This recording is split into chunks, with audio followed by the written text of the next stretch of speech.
Good morning, students. Today I am going to explain lesson 8 poem Father to Son.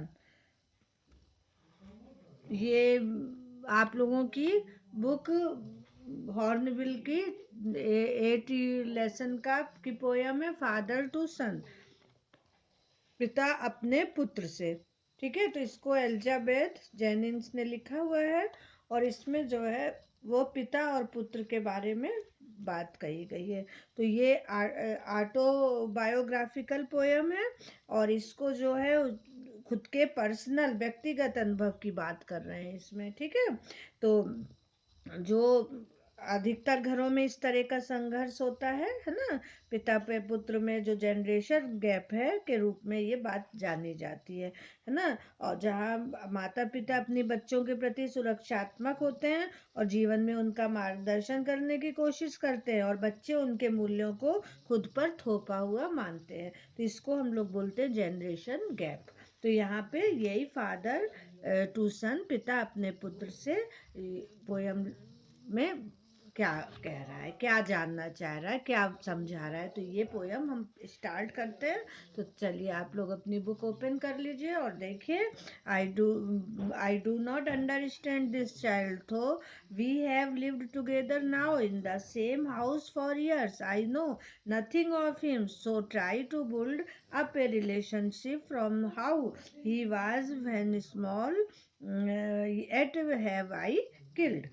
तो देखिए इस first stanza में poet ने क्या लिखा है कि आई do not understand this child. तो पिता कह रहा है कि मुझे यह बच्चा समझ में नहीं आता है, अपने बेटे के लिए कह रहा है कि मुझे ये बच्चा समझ में नहीं आता है। तो we have live together now,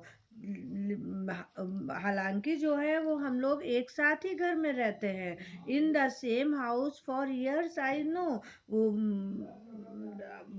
in the एक ही घर में रहते हैं और हम जानते हैं नथिंग ऑफ हिम, हम उसके बारे में कुछ भी नहीं जानते हैं।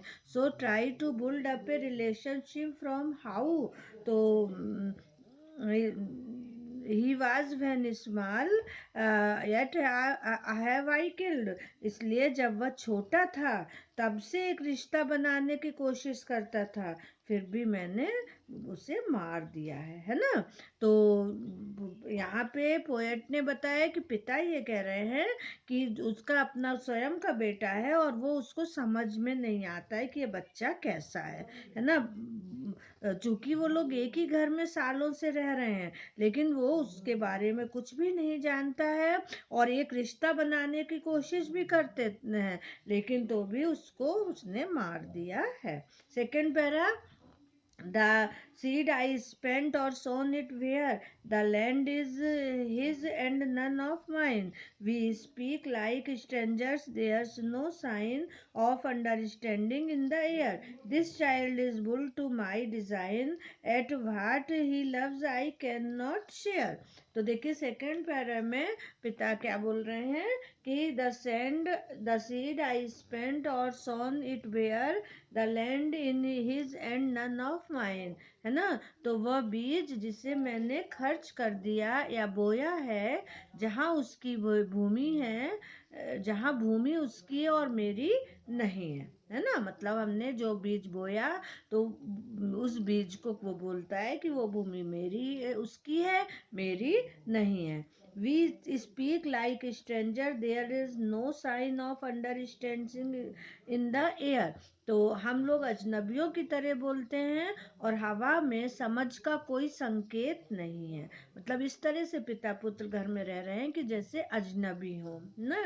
This child is built to my design at what he loves I can not share, और यह बच्चा मेरे डिजाइन के लिए बनाया गया है, फिर भी वह जो प्यार करता है वह मैं साझा नहीं कर सकता। तो इस तरह से सेकंड पैरे में भी फादर जो है बेटे के लिए कह रहे हैं कि मतलब पिता और पुत्र दोनों अजनबियों की तरह रह रहे हैं और उनका कोई भी संकेत हवा में ऐसा नहीं है जो समझ का हो, है ना। अब थर्ड पैरा पोएट बोल रहे हैं कि silence surrounds us, I would have him prodigal returning to his father's house, the home he knew, rather than see him make and move his world, I would forgive him to shaping from sorrow a new love।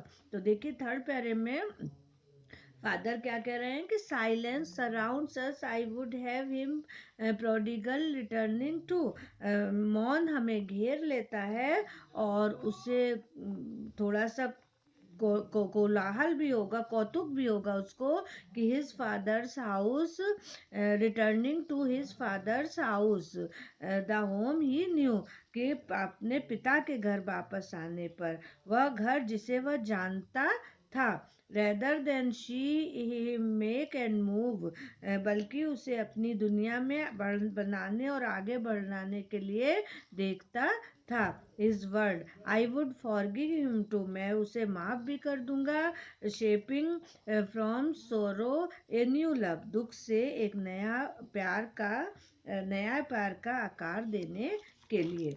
अब fourth para कह रहा है कि father and son we both must live on the same globe and the same land, he speaks I can not understand myself why anger grow from grief, we each put out an empty hand longing for something to forgive। तो यहाँ पे fourth पैरे में poet बोल रहे हैं कि father and son we both must live on the same globe and the same land, पिता और पुत्र हम दोनों को एक ही दुनिया और एक ही भूमि पर रहना चाहिए। ही speaks I can not understand myself why anger grows from grief, और वह बोलता है कि मैं खुद को समझ नहीं सकता क्रोध दुख से क्यों बढ़ता है। We each put out an empty hand longing for something to forgive, और हम एक हाथ खाली रखते हैं किसी चीज को क्षमा करने की लालसा लिए। तो इस तरह से इस पोयम में फादर जो है वो अपने बेटे के साथ एक अजनबी की तरह रहता है, और वो इस बात के लिए असमर्थ भी है कि वो एक मजबूत भावनात्मक बंधन की कमी और उसके बेटे के साथ उचित संवाद न होने का भी पछतावा करता है। तो इस तरह से आप लोगों को ये पोयम क्लियर हो गई होगी। Thank you.